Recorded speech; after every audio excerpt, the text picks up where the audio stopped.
Off the glass!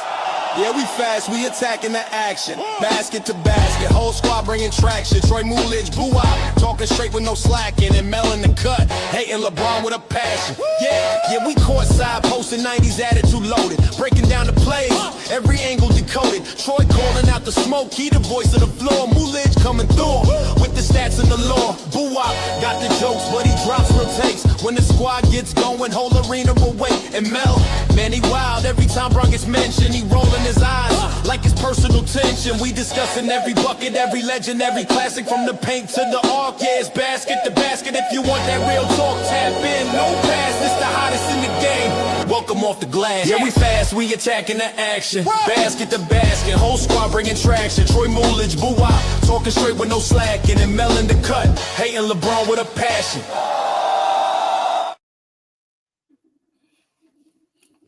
Troy throwing on the hood before the intro ends. Hella funny. Welcome back to another rendition of Basket to Basket Off the Glass. Y'all see, I got the boys with me. We got a surprise pop in. That boy DJ Micah B slid in through the goddamn intro. Right on time. Right on time. Late as always. Wait. Time out. Mel, you shut the hell up, because how the hell could I be late if the show didn't start yet? Because we were backstage 10 minutes before the show started. Yeah. We could be backstage 10 we minutes had a before the show. production meeting and everything. That's fine. That's fine. Not a part of. Yeah, I wasn't a part of because I had other things to attend to. So you was late. Like my normal life. I wasn't late for the live. I was late for your backstage production. Now get that shit straight. Hey, the camera went live and I was on the stream. Yeah, the nigga said you not on the screen no more.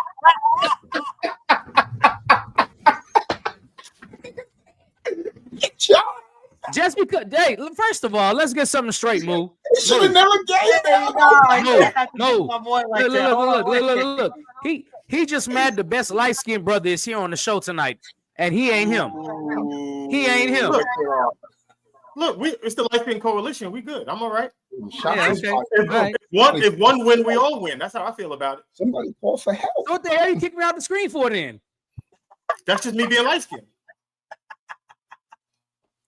Sound like jealousy to me, but okay, let's run it. Me being I ain't got to. Yeah. Technically, I'm not black, but you know, whatever. Nah, we don't believe that. I believe in the one drop rule over here. Anyways, as y'all see, we are already starting off on a real high fiery note. So let's go ahead and continue a conversation that we had the other day that somebody was in the comments, very, very vocal. He was having some technical difficulties, so he had to shake off the show, and then I slid through, and he was very, very vocal about a certain somebody getting a farewell tour. So Mel, why is it particularly? What vendetta do you have out against CP? What's going on, man? You don't think CP deserves a good goodbye tour? The Clippers said farewell, nigga. Yeah. You don't have to do him like that, bro. Like, no, okay. I talked to Troy.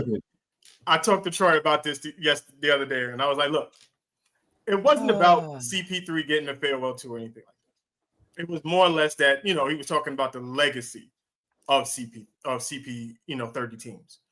But what legacy does he really have? Honestly, let's just be real. Good, like let's say Hall of Famer, good point guard.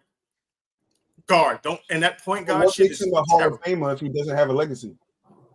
You ain't fucking with the point guard? No, fuck that shit. His statistical efforts gets him into the Hall of Fame.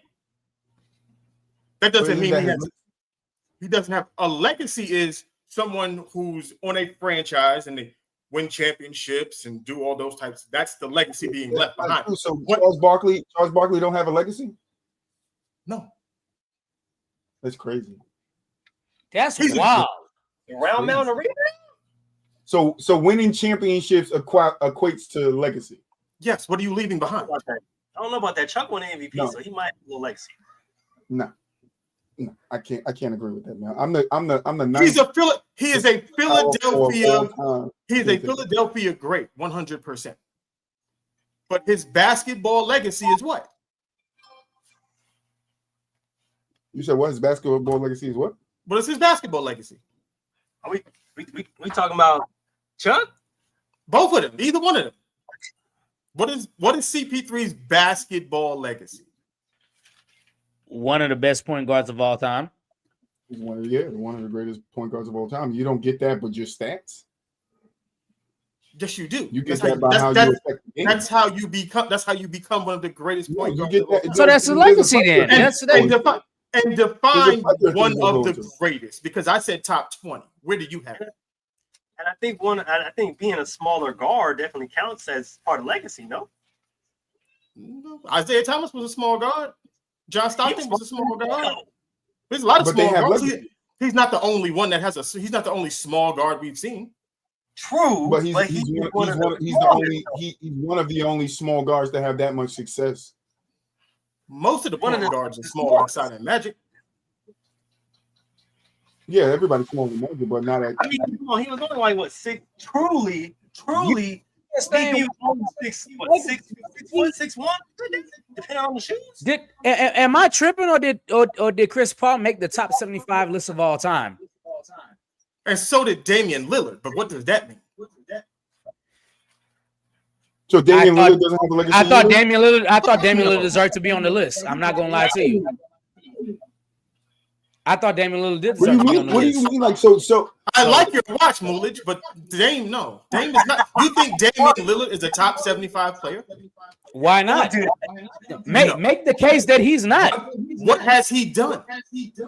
You keep asking me what has he done, but make the case he's not. He's done nothing. What exactly has done nothing? Has he? How many championships has he been to? Let's forget winning. How many has he been to? He hasn't been to no championships. How many All-Star appearances does he have? I think he has 6 or 7. I don't think it's that much. I can look it up. Yeah. Go ahead and look it up. I think it's either 6 or 7. I do. Like, where does he rank? I tell you what, Damian Lillard took part in every event his rookie year. In the All-Star weekend. What does that have to do with legacy? That has a lot to do. He was the first person to do it. It has a lot to do with legacy. 7-time All NBA. What does participating in an All-Star event? He was the first player to participate in every single event. That counts for something, because nobody else did it before him. We're making a first team NBA team does count for something. Yeah, but again, legacy. What has he done with Portland? He is a great Portland. They got to the Western Conference Finals, and CJ McCollum was the second best player. And CJ McCollum is not a top 75 player, nor has he ever made an All-Star game. But they got to the Western Conference Finals. Damian Lillard is a popular player, not top 75 all time. You asked me why he deserves to be a top 75 player, and you haven't made a single case other than you saying he's done nothing. Other than you saying he's done nothing, you have not sat there and built a case for him for not being a top 75 player. But I've sat there and told you why he should be. But everything you said, that doesn't. You know how many players have that type of a resume then that can be considered a top 75 player? 7-time All-Pro. How many players that didn't make the top 75 as a 7-time All-Pro, Mel? Did Dwight Howard make the top 75? No. Okay. And to be clear, I thought Dwight made it. And he should have made over a couple of other people. Yeah, over Damian Lillard. No, I'm not gonna say over Damian Lillard. A three-time defensive player of the year.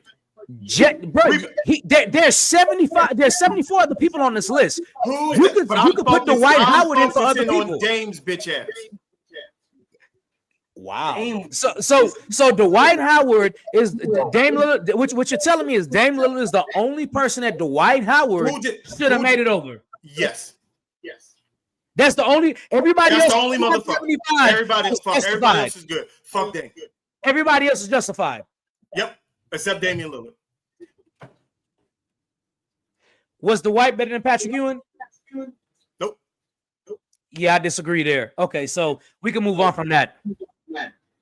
So we can move on from I don't understand. I said last episode when we talked about it. Championships is what elevates your legacy. Championships elevate your legacy. That not everybody can win a championship. Not everybody can win one. Totally. That does not mean that a player like Charles Barkley does not have a legacy. Like he did not influence the game in a way. Your legacy is your impact on the game. What people remember from you. Chris Paul will be remembered, and people still talk about his New Orleans. Does Charles Barkley have that CP3 does not have? MVP. Good. Good shit, Troy. That's fine. Right. That's fine. I know. That's what I'm saying. MVP, you can say it elevates the legacy too. What I'm saying is competition and the guys that's winning it over you matters too. Like you could say Chris Paul didn't win this and Chris Paul didn't win that. Tell me a year and even look at his best year of who was better than him, because it probably was the top guys in the league. Like it's just like Paul Pierce didn't win an MVP, right? But look who was winning them over him. Can we really? And I know you guys like to do it, but can we really knock a guy for not winning an MVP when there were better players in the league? Them that does not mean his legacy is tarnished. Talk about it. You said talk about what? I just said talk about it because he's spitting facts. That's a good point though. Oh, that shit came through hella late. This nigga Chinese over there now. But like legacy is built on what you do in the game. Like Chris Paul isn't a Jordan Clarkson. He isn't a Nate Robinson who you could say has very minimum impact on the game. I never said I'm just saying guys who have very little impact on the game. But there's a guy like and Dwight should have made over Robert Parrish, just to let you know. Does Derrick Rose, Grant Hill, Tracy McGrady not have legacies because they didn't win championships? Everybody has a legacy. It just what elevates the legacy. What do you do in the game that elevates it? The legacy to me is your story that's told. But you missed what I said. I said, great point. Where is the bulk? Where was CP3 legendary at? New Orleans? I think he's been legendary everywhere he went. No, he's not. New Orleans and the Clippers. I don't think the stats would show it, but I think 100%. And how he changed teams, how he got that Houston team better. Like that's why people sign him. They sign him because he has the what you need in a leader to make everybody else around him better. The Clippers said no, we don't. Okay. The Clippers said, but and that's not fair. That's not fair to say, Mel. That's not fair to say, Mel, because the Clippers can say, oh, go home, but they already said that Tyronn Lue and him wasn't talking because of CP, who like whatever he said. So that's not fair to say the Clippers don't think that. The Clippers thought enough of it to sign him and bring him back for his last year. And they sent his ass home in 2 months. Right, because something happened to where Tyronn Lue didn't want to talk. Are you really equating the end of this man's career to a legacy right now? Was Jason Kidd a leader when he was on the Mavericks in his later years? Dirk was the leader. Was Jason Kidd a leader? Dirk was the leader. I didn't know. Dirk was the leader. But Jason Kidd also has the legacy. Huh? But Jason Kidd was more of a leader for sure. Yeah, like Dirk vocal. You're not vocal. You're not like that type of leader presence. Like Jason Kidd is though for sure. Yeah, like leadership doesn't. You don't just because you're in your later years doesn't mean you're not a leader. That's not how that works. Leaders are leaders, regardless if you're in your first year, second year, third year, or your last. Okay, so let me ask you this then. Since you're saying that, is he not a leader because they didn't like him calling people out? Because he was calling the organization out and calling people out in practices. That's what leaders do. They just didn't like that he was doing it. And Tyronn Lue definitely didn't like it. So I'm making the stance that he was a leader. I said I'm making the stance that he was a leader. Oh, Chris Paul? Yes. I'm talking about Chris Paul. So yeah. If you're making a sense, Chris Paul was a leader. You said he wasn't because he was in his later years. No. I said because he was in his later years doesn't mean he wasn't a leader. That was what I said. He was not a leader, yeah. I didn't hear the wasn't part. Yeah, but I can't get with you there on that, Mel, that Chris Paul has no legacy in the game. Like I don't understand. He don't have no legacy, man. Yeah. Yeah, that's what Mel says. Mel He ain't got no Wallen legacy. over here, bro. Damn. I gotta roll up again because Come Mel. on, I ain't been on the show. Get the blunt out, move. This nigga wild. Move. Get the blunt out. What do you mean by that, Lip? Like, elaborate. He don't even know what he mean by it. Okay. Chris Paul, very good point guard over his career. Point guard. God. Do not disrespect God. the man by calling that's no. God, because how can you call him? What has he done to get that title? Point guard. I mean, Mel, let's just be honest. Let's just be honest about it, right? I am. The point guards that you would rightfully so put above him all have won, right? Except Westbrook. That's where Mel's gonna go. Except Westbrook and Stockton. I'm not so mad at the Westbrook over him. You put Stockton over him, though? I knew this was going to happen. Hey, the official John Stockton hater is in the building, Mel. So I'm that's fine. I'm cool with that. Elaborate how the fuck you got John Stockton over him. This is gonna be great. I'm so excited for this. Why wouldn't John Stockton be ahead of him? Name me a time John Stockton was ever the best player on the team. Name me one time. You can't. Don't Damn, boo up. No, you can't. Freeze it right there. Freeze it right there. Why does him being the best player on his team have to make him better than CP3? Because you know the responsibility of being the best player on the team versus being the second best player on the team is a big difference, right? Yes, but we're talking about point guard. We're talking about being a point guard. Okay. Oh, let's just break it down then. Has Chris Paul ever played with a player as good as Karl Malone? Did he not play with Anthony Davis? When?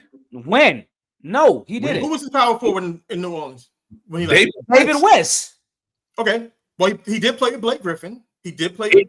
Answer the question. Not as good as Anthony Davis. Has he played with a power forward or a player? Fuck power forward. Player as good as Karl Malone. Okay. When you're saying player, are you talking? Listen, you said whole career. See, now that's okay. No, he hasn't. Let's say 5 years. Has he ever played with a player as good as Karl Malone? Does James Harden count? James Harden. As when you say good, are we talking about their? Are we talking about their overall career or just talent for talent? I'm saying. Let's. If you want to say talent for talent, I will give you the James Harden take. Who said Blake that? Griffin. No, me and Mubo said that. Blake Griffin. Now, I'll give you James Harden because I would say when in Houston, James Harden was at the MVP level type player that Malone was, right? I would give you that. Does Kevin Durant count in Phoenix? No, yeah. It wasn't long it's enough. Close. Yeah, I don't say it wasn't long enough, but it's close. Yeah, I don't think they. But I'm saying Stockton had Malone for 18 years, gang, straight. Okay. It's a different league back then, but okay. It's multiple series. They went to the playoffs together 18 times. Yes. 9 times. 9 times. Yes. 9 times. 9 times Chinese man. Let's go. Half the time they made it to the playoffs. They was eliminated in the first round. Mm-hmm. And you know why? Why? Because John Stockton underperformed. How many times has Chris Paul got eliminated in the first round? Tell YouTube to fix that, Theo. That I'm not 1,000% sure. I'm not because if that's the case, with him being the main guy and the team getting back booted out of the playoffs in the first round, wouldn't that weigh heavier on him than John Stockton? It should because he's just better than John Stockton. Okay, that's why. It's because he's better because he has a team built. So then how could you say that the Jazz losing was on Stockton when he was the second best player? Because it's evident. It'd be a difference. Karl Malone always performed. Underperforming. It'd be a difference. Fair point. And I'm not gonna say in some of them series Malone wasn't. underperforming too. He was too. But at the same time, that does not give John Stockton a pass to underperform. There you go. There's your answer right there, Mel. There's the answer right there. What? 5. 5. What are you saying 5 for? I don't know what you're talking about.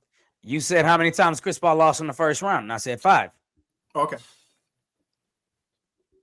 But my whole point again is that, as we all should know right now, from the point guard position, that has typically been the hardest position to be the best player on a championship caliber team. That has typically been the hardest position to do it from. True. Okay. The small guard, definitely. Obviously, the only guy that we can the only two guys that we can go back in history and talk about that won it would be Steph and Isaiah. So we know that's hard at that. But to me, John Stockton, what eliminates him from a lot of these conversations is the fact that he never, ever been the best player on his own team. Right there, eliminates you. It's never the moment we've seen him the best player on the team ever. So not being the best player on your team eliminates you. Yes. From conversation. From certain conversations. I'm not saying he's not an all-time great. I'm not saying that, Mel. I'm not saying that.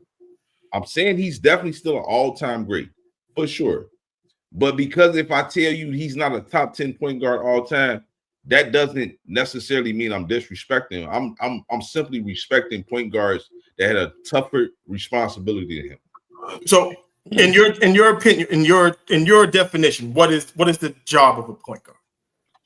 The job of a point guard is obviously to be the distributor, the facilitator, the main facilitator of the team, right? You're orchestrating the team, right? Mm-hmm. You're directing, you're getting the ball into guys' sweet spots, and you're running the offense essentially. Okay. But what I'm saying is that when I look at John Stockton, right, and I'm not saying he didn't do his job. What I'm simply telling you is that if Chris Paul would have been on them 96, 97 Jazz teams, I guarantee you Jordan has this ring right now. We don't look. What is our motto here? Facts over feelings. We cannot put someone we do hypotheticals all the time, man. We gotta get away from this. We do hypotheticals all the time. I'm about to start pulling tape. No. If I'm about to start pulling tape on Melway's hypotheticals, man. Do it. I'm about to pull a tape. Please do it. Please do it. I'm about to pull a tape. I might have to go back a year, but I'm gonna pull a tape. I'm gonna go back if you got to. Okay, go. We're gonna pull it. Go ahead, Mel. We're talking about a dude, and I do believe he's the only point guard to average double digits for his career in assists. Mm-hmm.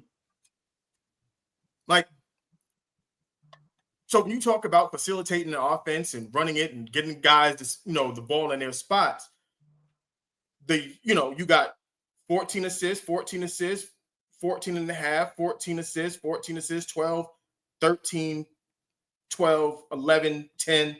These are consecutive years where he's averaging these types of assists. Not only doing that, he's giving you 2 steals a game. And he was in between, let's say 15 points a game. Mm-hmm. So you're getting a guy who's giving you 15, 15, and 2 at the point guard position. Come on now. Well, are you talking about John Stockton, right? When you talk about assists? Yes. Okay, so throwing a wrench in there. I'm just throwing a wrench in there. Goddamn, Moo, you killed me just now because I had something good. I'm just throwing a wrench. Just real quick. I'm just throwing a wrench. I got something too. 22.8, 2.8 steals, 11 assists. Go ahead. Oh, so me? Mel, you want to respond to that? Go ahead, DJ. I see mine. No, go ahead. All right, so to be fair with Stockton and his assists, right? Stockton ending his career with what 15,806 assists, somewhere around there. Mm-hmm. If I had a top 3 score, this is where it gets interesting, because I want to know what you think on the flip side of who was more responsible for who. Was it John Stockton more responsible for Karl Malone getting points, or was it Karl Malone more responsible for getting John Stockton assists? Because over 60% of John Stockton's assists in his career went to the same player. And that guy happens to be the third lead. Is he third or fourth now? He might be fifth. You said so you're saying that's a stat that you have. Over 60% of his assists went to Karl Malone. So who do you think is more responsible for who on that end? I'm asking you a question. Then that would mean John Stockton was more important to Karl Malone. Okay. That's how you view that? So let me ask you this. So if I'm giving you the ball 60% of the time, that does not mean I'm giving you the ball 60% of the time. That's what you said. He scored 60% of John Stockton's assists came from Karl Malone. Yeah. Right? Okay. So yeah. I am giving you the ball 60% of the time. When I come down court, I'm like, yo, where's Karl Malone? Hey, Mel, you play receiver, right? Yes. Thank you. Let's do this. Mm-hmm. Say you playing with a somewhat decent quarterback. He just throw that motherfucker, but you making it happen though. What's more important though? Like, obviously, you would like a quarterback that can get it to your sweet spot and get into your pocket, right? Mm-hmm. You would like that. But at the end of the day, don't you got to make that catch? No matter what happens. No matter how perfect or how unperfect it is. Somebody has to throw the goddamn ball. That's their motto over there on Ish, right, Moo? Touch your hands. Yeah, someone has to throw the ball. But what's the most important attribute in basketball? Like at the end of the day, like putting the ball in the hole or making a pass? Putting the ball in the hole. Putting the ball in the hole. So why are you making it seem as if I give you the ball, like that don't mean that you pose the score? So how effective is Karl Malone off the dribble? Karl Malone off the dribble, like what you mean off the dribble? Like can he score? Could Karl Malone ISO on the wing like Carmelo Anthony? No. Hell no. No. Okay, so it's kind of important for somebody to get his ass the ball. But I'm saying though, it's like important because he was right inside. You're right. I agree. It's important to give him the ball, but it's important to give him the ball because he gonna finish that motherfucker though. Yeah, but Karl Malone was legit. You got to get him the rock. No, you gotta give him the ball. Yeah, but somebody has to. But is he a Kevin Durant? Is he? Think about all the other power forwards that we have. I agree. He's not a walking bucket. Like he's not somebody you put the ball in the half court offense. He gonna go get a bucket. He's necessarily not that. But at the same time, what I'm saying is that his job is still more effective and more important because, granted, I could be a point guard. I could pass. I can make you a wide open pass in the corner. You can still miss the shot. Karl Malone is punching that bitch. Yeah, and you also have a point guard who can't get you the ball. What I'm saying is that you making it seem like he horse feeding Malone. He's not horse feeding. He said 60%. I didn't bring up a 60%. No, I'm saying like when I say horse feed, I'm talking about like Chris Paul to DeAndre Jordan. I'm throwing you nothing but oops damn near. That's how you get your baskets. Hey, whether we run and screen and roll or pick and pop or alley-oop, it's all the same shit. It's not though. It's not. David West, DeAndre Jordan, and Blake Griffin ain't nothing close to what Karl Malone was. Like respectfully though, if we run pick and pop, and I pass it to you, and you hit a 14-foot jump shot, and we run pick and roll, and I lob it to the front of the rim, and you dunk it, do you get 2 points? Yes, you Did you get an assist? But did I get an assist? Effective? Yeah, you got 5 because I'm going for the foul. Who is more effective out of the group of David West, DeAndre Jordan? We're off topic. We're not off topic. You're throwing other people into the mix that don't need to be in the mix. I'm throwing the people that Chris Paul got his assists from. I'm not off topic. They're not the scorers that Karl Malone was, to Boo Wop's point. They're not the scorers that Karl Malone is. Blake Griffin wasn't a scorer? I said Blake Griffin wasn't a scorer. Karl Malone is a top 75 player of all time. Blake Griffin isn't. That should tell you enough right there. Dwight Howard. So in your opinion, I wouldn't be killing. All of them dudes are better than Dwight Howard because he's not a top 75 player. I didn't say Blake Griffin or DeAndre Jordan was. I said Karl Malone was because Karl Malone's a top 75 player. You just made a point of a top 75 player being better. I make the point. You got to be there. Oh shit, man. No. I said David West, Blake Griffin. You said because he's not a top 75 player. Right, and I said that all means three. Dwight Howard is ass to you. Then he's not. I didn't say Dwight Howard was ass. I told you from Hold up, Boo Wop. I said from the get-go. I said from the get-go that Dwight Howard should have made the top 75. So what you're saying is even irrelevant. But he's not. But Dwight Howard isn't even the scorer that Karl Malone was. I'm talking about straight offensive and scoring and getting assists. Dwight Howard's not even the scorer Karl Malone was. Karl Malone is a top 10 scorer of all time. So what you're saying now... But you said top 75 player, not scorer. See, those are two different conversations. Score first. Okay, fine. I said score first. But I said Dwight Howard should make the top 75. That's exactly what I said from the get-go, and that's a fact. But he is not a top 75 player. And I've also stood on this show and said that was atrocious. I said that. But I have said that. So, okay, the facts are he did not get voted on. Did Tracy McGrady make the top 75? No, Tracy McGrady did not get the top 75. Okay. So what exactly does that mean for me? That has nothing to do with what we're talking about. That has nothing to do with what we're talking about. We are simply comparing. I am sitting here comparing exactly who is scoring the ball for Chris Paul and who is scoring the ball for John Stockton. John Stockton had a top 75 player for his career to score on 60% of his assists. Okay, I gotta go to Google to get this number because that 60% number is wild.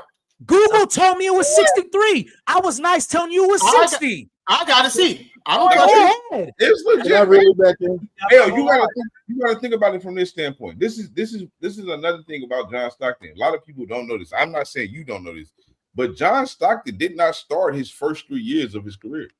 I know he didn't. Okay, Malone, before John Stockton ever became a starter, was giving you 20 and 10. Okay. So what I'm saying ultimately is that it was evidence that Malone was destined to be a great scorer. It was evidence of this. It was never no evidence of John Stockton being a great facilitator until he was paired with Malone, until he became the starter. There was no evidence. No real legit, no, what I'm saying is this, and you know this, Mel, this is what kills me. You know that assist title, not a title, but the assist number as far as why he's number one is a longevity stat, and you hate longevity. I gave you his averages. I didn't even give you a total. I gave you averages. Told him that last time, Boo Wop. Don't even waste your breath, dog. I'm just telling you. That's a longevity stat, though, right? I gave you his averages per season. All right. Do you think? I get what you're saying. Yes, he put up those numbers for sure. But again, nobody outside of Magic Johnson, and he put up them type of numbers as well, right? 14, 15 assists, right? Not for as many years as Stockton, but yes, he didn't. But again, he didn't play with Malone. He didn't play with an apex scorer. Played with Kareem. Kareem was out of his prime, man. He was out of his prime. Oh my fucking God. Oh, time out. So Mel, we know this, right? We know this, right? Hey. Magic only played what 11 seasons, right? Yes. How many of those seasons would you say he had a prime Kareem? I don't know. It's like because y'all go. I'm not gonna do this, but y'all because y'all gonna tell me that he wasn't prime. Okay, wait, let me see something. Just tell me your legit answer. How you feel? How many years? 11 years Magic played. How many of you those years? When did Magic get to? I mean, when did Kareem get to the Lakers? I mean, when did Magic get to the Lakers? 79, 80. 79, 80. Kareem was averaging 26, 23, 21, 22. He finished top 5 in MVP voting 3 times, 4 times, my bad, 1 MVP, and then finished top 10. So if you're asking me when was a nigga playing on this prime, fucking Kareem, both of his goddamn career. So I would say, me personally, I'm gonna say to 85. The nigga won. He finished top 5 in MVP in 86. I don't know how you. I love that point. I love that point about MVP. I got you. Can I reel it back in now? Go ahead, reel it back in, Troy. Can Troy reel it back in? Listen. So the question is CP's legacy, right? Yeah. So Mel, would you say a guy that finished top 5 MVP? I know that's not that we're having two. You're trying to piggyback an argument onto something else. I totally understand that, but I have my points just sitting here, and I would like to get through them. Go ahead. Thank you, Mel. I appreciate you, my brother. But in his 3rd year, he finished 2nd in MVP. Yes, he did. 4th year, 5th. Yes. When he got to LA, his 1st year, 3rd. Mm-hmm. Then 4th the next year. Then a couple of 6s in there. But in 2020, 2021, which was about 5 years ago, he finished 5th in MVP vote. Yes. You're gonna tell me a guy, right? Because I don't know if you guys would say that somewhere in that MVP vote, and normally the top 10 guys is somewhere in there, right? So, and I don't know if you guys would say in these years where he's finished 2, 5, 3, 4, if he was a top 5 guy, top 10 guy in the league, right? But you say this guy has no legacy, right? But he's 2nd all time in assist leading. Only 3,254 less than John Stockton. So, and that's also Theo. I wanted to tell you that. You say he wasn't close. That's pretty damn close to me. Is that when you say CP has no legacy? Well, didn't Buap just say that's longevity shit? Okay. Okay. Hey, Troy, is that my man, Theo? No. That's Dion. I think this is real. Out to him though. Still, you can say it's longevity, but legacy is your career. No, legacy is what you do in your career, and in Chris Paul's career, he's 2nd all time in assists. But you say he has no legacy. That is his legacy. He's one of the greatest assist guys in the league, all time. All time. He was finishing top 10 in MVP voting for many of years. John Stockton finishing top 10 MVP voting 4 times, and 2 times he was tied for 10th place. The other 2 times he actually finished up. Almost only counts in horseshoes, nigga. I don't. What are we talking about? Well, John Stockton almost won a championship, just like Chris Paul almost won the championship. So you making that point? You making that point? I never said that. That seems pretty fair to me. When did I bring up championships in John Stockton? My boy Josh on foot. No, bro. But you did say legacy earlier is championships. You did. You also did say that Charles Barkley. You asked me who doesn't have a championship that I have above Chris Paul, and I didn't ask that. I didn't ask that. I did. Yeah. I did. And I mentioned John Stockton. And John. I just want to know how can we say Chris Paul has no legacy when he has only a compliment in the league? Right? Yeah, and that's like that's what I'm still trying to figure out. 39. I know they did not just bring up Steph. That CP3 play with Steph, and CP3 played with Steph half a season. I know you stop the nonsense. Well, apparently, CP 30 teams has played with a lot of good niggas for half a season. That's all I'm saying. He didn't play for 30 teams. He didn't play for 30 teams. I'm saying, like Bill, like John Stockton played with thousands and more games more than CP3 played with Steph and James Harden. You stop it. like. Okay, Maybe if he was better, who he would have stayed with somebody longer. I don't want Play to for 17. overthrow it, overthrow like the basketball shit, but like you a football guy. Yes. Would you know this? Whose job was harder, Marvin Harrison or Andre Johnson? Whose job was harder? I don't understand what you mean. What the fuck you mean? You don't understand that? They're both wide receivers. What do you mean? Whose job was harder? I don't understand that. Oh, you're playing with Peyton Manning if you're Marvin Harrison, right? For most of your career, right? Yeah. And Andre Johnson was playing with who? Matt Schaub, David Carr, Sage Rosenfels, Much Ryan on Fitzpatrick. at the time, no, man. They was new and didn't draft no line. But okay, so so you're saying that Marvin Harrison had it better because he played with Peyton Manning. Absolutely. And you should say that too, right? You know that makes your job easier, right? No, or I'm tripping. As a receiver, I don't care who throws me the ball. Oh my God. They won championships. Come on, man. Moo, if you agree, shake your head yes or no. You agree, Moo? Wait, what happened? I'm a You receiver. agree with what Mel said? You don't care who throwing you the ball? This nigga Mel is fucking Randy Moss. I'm done. I don't know about all that. Well, actually, for me personally, If you're would put like this. If I gave you a choice, right now between you getting Peyton Manning to throw you the ball or David Carter the ball, who are you taking to throw you? If you're giving me a choice, I'm taking Peyton, but I don't care who throws me the ball.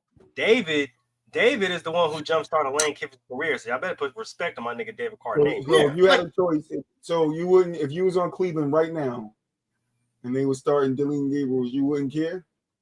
No, nigga, just throw me the fucking ball. I'll do what I gotta do. Oh my Jamar God. Chase said, That nigga underthrowing it, throwing checkdowns with 5 people on that side of here, you get smacked down, you definitely gonna care, bro. You definitely gonna care. I can't believe the bullshit I'm hearing right now. This is crazy. Take it away from him. That's all. This is nasty. So if you're a tell me what Melo legacy is. Melo doesn't have, but I told you that. I said this. That's bullshit. That's bullshit. I don't call bullshit. I gotta go on the other side now. You gonna put me on the other side tonight? Carmelo Anthony is my nigga, and you know that. You're crazy. Carmelo is going to go down as one of the greats. You're crazy, bro. Melo don't have a legacy? Yes, he is. He is being hyperbolic to win this argument. Thank you. Melo don't got a legacy? No. Ooh, I went to sleep. Somebody wake this nigga up. Go give him CPR. Damn, man. I'm back. Oh, we won't come up. Man, What is his legacy? What is Melo's legacy? Oh my God. Didn't Melo finish with the most gold medals at one point for an Olympic player? We're talking about NBA. Olympic Melo. Oh, the only people that made the Olympic team while Melo was in the NBA is the NBA, so the Olympics matter at this point. Well, I want to hear what Moo said. Moo, what you say? I didn't hear you. He's one of the best ISO scorers in the game outside of Joe Johnson. Does it count for anything? Yeah, I said he's going to go down as one of the better scorers in NBA history. Not a Hall of Famer, just one of the better scorers. Who the fuck said he wasn't a Hall of Famer? I'm just asking. You say he's going to go down as one of the better scorers in the NBA? I said Melo's a first ballot Hall of Famer, which he is. That counts. That counts.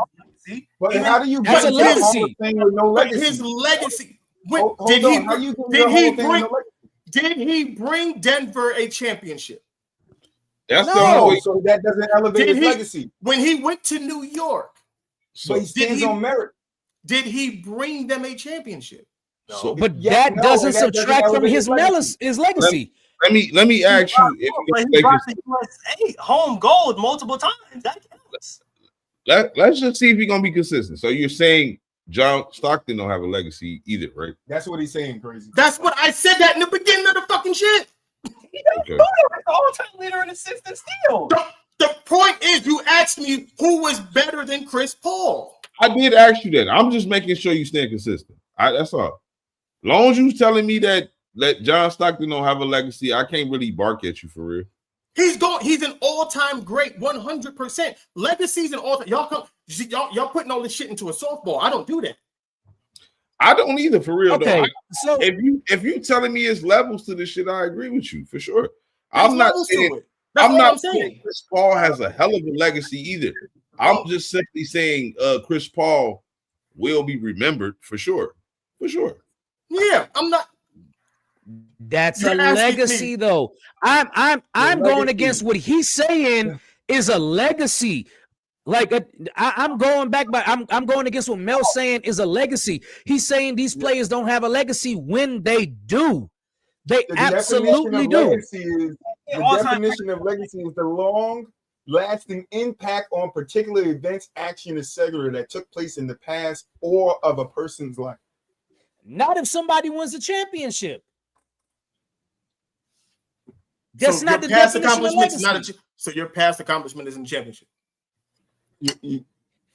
You can accomplish other things. Championship is not the only accomplishment in sports, Mel. You can accomplish other things in the league. Not everybody wins a championship. This finna get nasty. This finna get nasty. Playoff performances, championships. Do they not? Okay, fine. We'll do this. Oh, he said playoff performances now. So, see, there it is. Can I finish my fucking statement? Go ahead. You a football guy. I got one for you, though. When we talk about legacies, playoff performances, championship performances, all of that, to me, y'all can have whatever the fuck y'all niggas want. To me, mean a lot. Hey, you know who never had championship in playoff like performances and all that good shit? A nigga named Barry Sanders. Right. Is he not an all-time great? Yes, he is. Does he have a legacy, Mel? Now, when we are talking, oh boy. That's fair. I'm gone, G. I'm gone. I didn't say a fucking word. I'm gone. Yeah, on top of that, let me go. I can go watch film and find one, Theo. Stop playing. Oh, man. Crazy right now. I ain't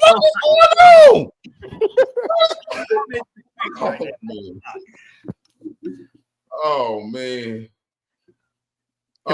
Man. So shots is all take, Theo. So do I get to talk or y'all gonna keep going?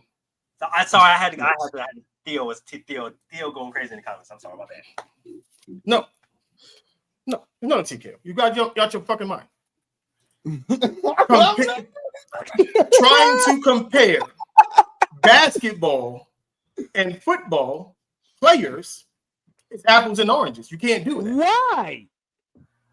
Because as a basketball player, do you control offense and defense? Just asking. As a basketball player, you can, for sure. As a football player, can Barry Sanders control the defense? No. No, but Deion Sanders did. On offense and defense. No. I'm just saying. And listen, Mel, what I'm saying is that I understand what you're saying about that, for sure. Like, yes, as a all-time great basketball player, you have control over both sides of the court because more than likely going to be on the court at all times. I agree with that. And I do think that's why I said I don't want to be nasty, but what I'm saying is this, though, Mel. We established that from the point guard position for a guy like Chris Paul, it's just simply harder. We established that, right? Now, that's why I asked you in his career, how many times can you say that he played with a player that was better than him when he was at the apex of his career? How many times can you say this? Who, Stockton? No, Chris Paul. Because we know for John Stockton, we know it's his whole career. He played with somebody better than him. Mm-hmm. We know this. Okay. When can you say this about Chris Paul? Like, how many years can you be like, yeah, this guy was better than Chris Paul? Like, clearly, I'm talking about clearly better. Now, what does that have? But then what you're telling me is that because Chris Paul did not play, because he didn't play with nobody better than who John Stockton played with, that's an excuse for him not being better? I don't understand that. I don't. He's saying John Stockton didn't have the responsibility to carry a team his whole career. It was Karl Malone's job to carry that team to greatness, and it was Chris Paul. It was John Stockton's job to be the second best player and feed him the ball. Being the lead guard is not. That's not the same responsibility, because how many times? Let me see this real quick. I want to see this. Let's see. To Boo Wop's point, he's saying no. Only Zeke and only Curry are how tall is Chauncey Billups? I don't know how tall Chauncey Billups is. I ain't even. But it's still arguable that Chauncey Billups was the best player on that team too. The Pistons were just a really good team. I ain't gonna do it because when I look at that Detroit Pistons team, I look at their identity was defense. Yeah, they were just a good team. Was leading them boys. Yeah, that's what I'm saying. Like they just the Pistons are an anomaly because they had a real good team. So outside of Zeke, Curry, how tall was the point guard names from the Knicks? So we're basing this off because he had to do what again? Because he scored more points than he had to carry more of a load, leading his team in scoring. He carried the load of being the best player of a basketball team, which is what does that mean though? How do you determine who's the best player on the team? Okay. That's why he asked you who was the better player on his teams. Name me the player that was better than him. Name me. I'm asking. You said he was better. I'm trying to figure out how do you get that, because I just went to a couple stats, like he was the third highest scorer on his team. What year? This is year. So are we just equating scoring to being better? I'm asking a question and no one's giving it to me, so I'm asking, how is he considered the best? What year was he the third? What year? The year he was the third best player when he I'm asking questions, and I'm just asking questions. How do you equate that he was the best player? I'm saying I would say Chris Paul was the best player on his team clearly from like 07, 08 and up until about 2013, 2014.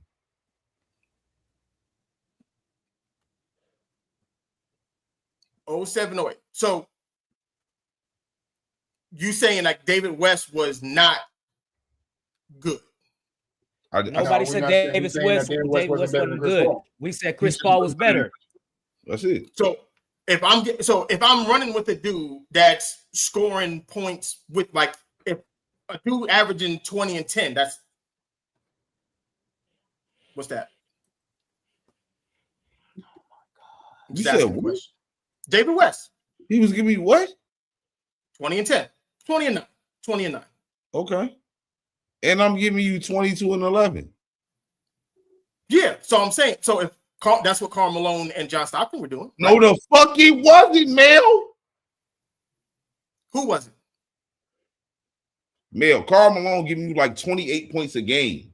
He did. John Stockton never averaged 20 points. Never. Yeah, but he averaged more assists. In the playoffs. One time. Okay, let's do the math on these assists. So he player on his team 3 to 4 more assists than Chris Paul, right? But he's giving you 7 less points, right? Now, Chris Paul, number 2, is giving you 7 less points, 4 more assists. That's 8 more points in assists, depending on if it's a 2. That's the same amount. It's the same difference because it's not a 3-point game with John Stockton. So more likely those 2s. Please, right? Mm-hmm. Yep. Right. So let's be 100 about it, right? My number 2 scoring option is scoring less than me as the number 1 option. Yeah, that's what the number 2 is supposed to do. Oh, cool. That's David West. Now, John Stockton, number 1 option, is giving him 13 to 14 more points.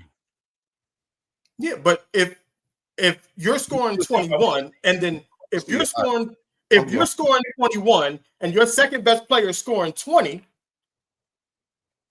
aren't y'all? That's about. I'm pretty sure that's pretty much the same, right? Yeah. I want you to tell me right now that you thought David West was as good as Chris Paul. I want you to look me in this camera right now and tell me.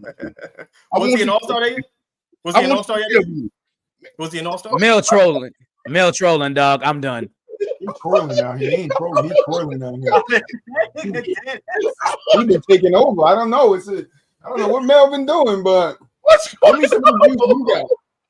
I don't need the whiskey. I need what you drink. Oh man, I want him to tell me this shit bad. Tell me this. You thought they would have a legacy ball. Now I'll give you Blake Griffin.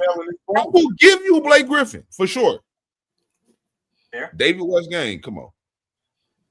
I don't know. One nigga won a championship. I don't know about the other niggas. So, but you know.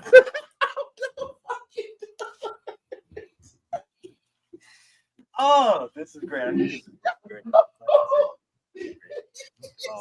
That's crazy. I don't agree. I don't see how. But hey, I could respect it. Chris Paul definitely has a legacy. So does Carmelo. So does fucking Charles Barkley. I think they do. To me, you don't get to the heights you get around the world if you don't have a legacy. Chris Paul will be remembered for what he has done in his past in his basketball career. That's why you get a farewell tour. That's where this all started. The farewell tour. Well, clearly the Clippers didn't feel he definitely 100% deserves a farewell. It's not many guys that do. Deserves a farewell tour. Randy Moss. Well, tour either. I ain't gonna say that either though, because like I ain't gonna say he deserved one though, because he should get one, whatever you want to say. The reason why I ain't gonna say it, he don't. David West was not the 12th man on that team. I disagree with David West being the 12th man on that team too. Nah, that's wild. Yeah, that was crazy. I would say he don't deserve farewell tours because I think farewell tours are for guys that's still roughly who they are, and they just like finna retire. Like even though Jordan when he came back and he did the farewell tour or whatever, I think that was mostly because like if we being 100, in my personal opinion, I think Jordan was so loyal to his crew, his gang, to his team that he couldn't play another season without that crew. He had to figure it out. But he ultimately came back as a Wizard or whatever and did what he did. But I still think that's for legacy type players. Like I don't think Chris Paul changed the game. Well, I don't think he is as monumental as certain players. Like you have to be one of them type of players. Like Kobe Bryant was one of them type of players. Yeah, he's not Steph. The farewell tour is we talking all time niggas. Like, and I don't believe Chris Paul is an all time nigga. As far as he should be. No. Okay, let's get to because we done with it. I'm curious to know what an all-time is in your definition. Move up, just broke it down. The Jordans, the Kobe's, the Tim Duncans. Look, I stepped away from the computer, so I didn't hear that part. That's why I asked. Yeah, the Jordans, the Kobe's, the Tim Duncans, those types of guys. Like the all-time greats. Yeah, like top, maybe top 15, top 20. That is absolute facts. I'm not going to dispute that. Yeah, that's who that's for. Now people get quote unquote farewell tours, especially since the whole Kobe and then Paul Pierce thing, right? Like they don't love what did Draymond say to Paul Pierce? They don't love you like Kobe. I don't think Paul Pierce deserved the farewell tour. I don't know. I just think for who Chris Paul was definitely early in his career, I'll preface it by saying this. I wouldn't mind if they gave him a farewell. They did. They told that nigga pack his bags and go to fuck home. That's some bullshit. No, I ain't gonna. The reason why he got kicked off the Clippers, though, like from what I'm hearing, is like typical Chris Paul shit. But you can't bark when your bite ain't big enough right now. Like you don't have that much bark no more. So you kind of just got to go with the flow. And he over here trying to coach the team and he being Chris Paul, which is true to his character from what all stories appear to be about Chris Paul. Like he hard to get along with. He really like. But if you know that and you sign him, don't you think you sign up for that too? But that's what I was about to say. It's like you know. So that's what. So to me, to me, it's not fair to them be like, nah, we done and just cut the nigga. Like, why sign him in the first place? That's my problem with it is like, why sign him in the first place to get to what 22 games or whatever we played so far? They trying to do right by him. The man stay in LA, his family stay in LA. They trying to give him a decent. He was from on the outside looking in, right? When you see Chris Paul go to the Clippers, you looking at the roster. Granted, we all know it's a bunch of players on that team, the Hardens, the Kawhis, that's kind of like non-show up type artists, all right? Like no Kawhi with the regular season, he probably not finna play as much. We praying if he healthy in the playoffs, we know what he like and all that shit. James Harden the same way. It's like he might be a great regular season performer. Like on paper, they got the talent though. You add a Chris Paul, he gonna be coming off the bench. You thinking like Chris Paul, he 40 years old, like he not gonna be super detrimental, is he? Like, but come to find out, he's still combative than a motherfucker. Like he's still on that type of time. You hoping that he gonna be chill. But sometimes I think, but don't you think that's a conversation starting? The things I hate. Conversation they have with him. But no, I don't think. I think you know how it's kind of like how when you bring a player in and then you tell them to change who they are, but then if they don't produce, it's still their fault. Like allow him to be him. If he gonna fuck it up, just let him be him. Sometimes maybe you needed a leadership voice inside that locker room because the quote unquote best guys aren't necessarily leaders. I think this is more of a I think this is more of a Ty Lue move, right? Like Ty Lue and him clearly didn't see eye to eye. They banged heads. They definitely banged heads. So I think this was more so of the organization trusting a coach. And me, I actually like seeing that because I do think Ty Lue is a good coach. I don't blame none of this shit that's going on with the Clippers. Like it's evidence that these players in particular, and as much as I love Kawhi Leonard, his legacy is somewhat to be questioned. It has to be. It has to. And you have to think. I think there's too much. I think everything that's happening with the Clippers is too much. It's off the court. It's on the court. It's in the locker room. There's turmoil. It's in his arm. Yeah, it's turmoil everywhere. Everywhere you look, there's some bullshit happening. Agreed.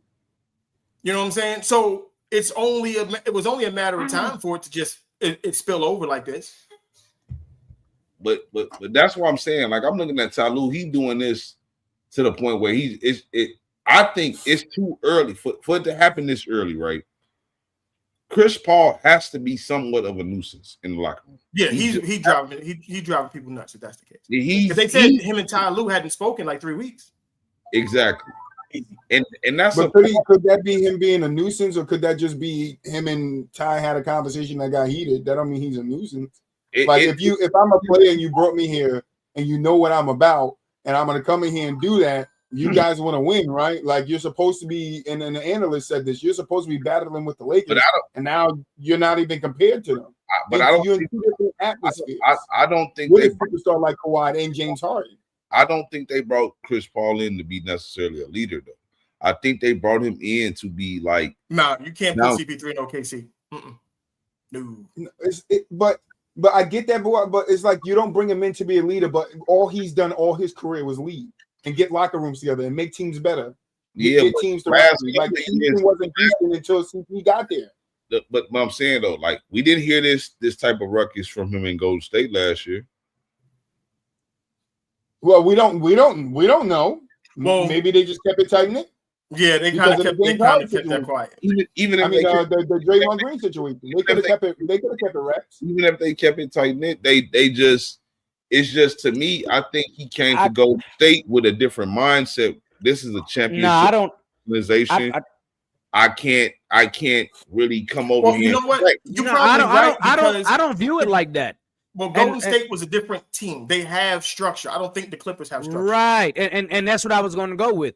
I think I can agree with that. I think going in when he went into Golden State was like, yo, Steph is lead, Draymond's lead, Steve Kerr is this kind of coach.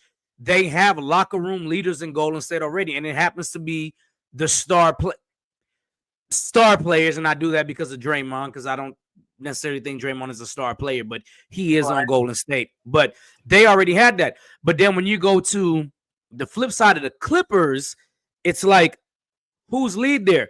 I don't think anybody is following Kawhi anymore because Kawhi is always hurt. Most of the time, he's never there.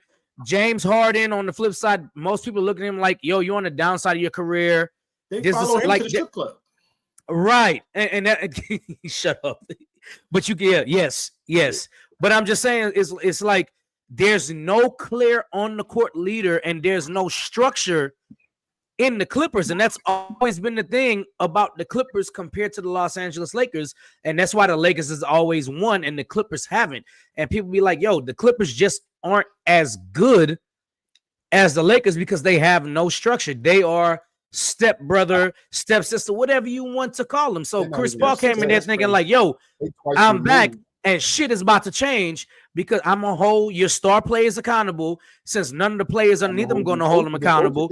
Your coach ain't holding them accountable, so I'm going to hold the coach accountable for not holding them accountable. I think that's where they butt head, DJ. I think that's where the butt head comes from. Lou, you got to get on these guys. We're going to make them work. And it's like, yo, why you telling me what to do? I disagree with that, though, because it's evidence that Ty Lue is a guy that holds players accountable. He's a player.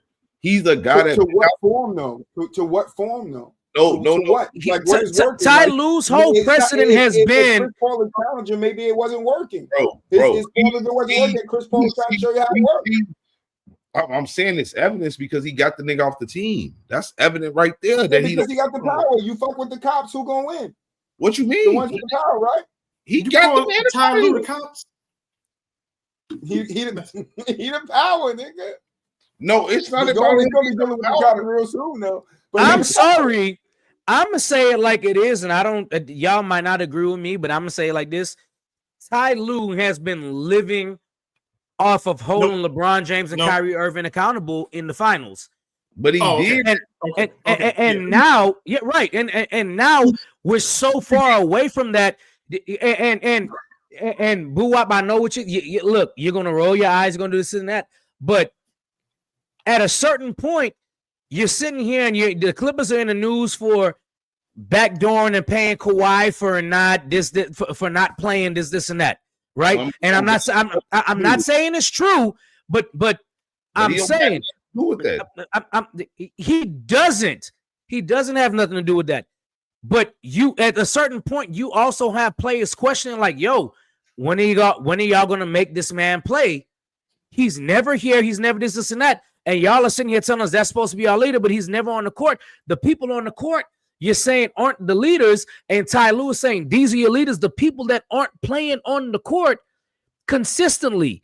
And it's like, yo, at some point, as a player, after year after year after year, you kind of just get annoyed. Like, I can't sit there and play for a team over and over again. You're telling me this guy is the best player, and that's who you need to listen to, but he's never playing. But DJ, like you build up resentment. But Chris Paul ain't been on that team. He can't come in there because he used to be a part of the Clipper Magic. He brought the Clippers back to relevance. That was under the Doc Rivers and Vinny Del Negro watch. He not under the Ty Lue watch. And if I'm Ty Lue, nigga, this my show. Nigga, you're 40 years old. Sit your ass down. Right. And I'm not saying you're wrong, but I'm saying Chris Paul came in there thinking like, yo, I am about to change the voice of this team because right now they're in the middle of he did it. He did. I'm not saying he did it. I'm not saying did anybody on the podcast, did I say he did? I'm saying like what I'm saying is that's not saying. I'm saying Chris Paul came in with his own agenda because right now this team doesn't have a leader. What agenda did Chris Paul at 40 years old think he got? He thought he was going to come in here, call people the out. Same thing he had with every other team. Well, and that's not how it works. But I'm gonna take. I'm not saying you're wrong. All the time. I'm saying that's how he came in, though. The young guys, but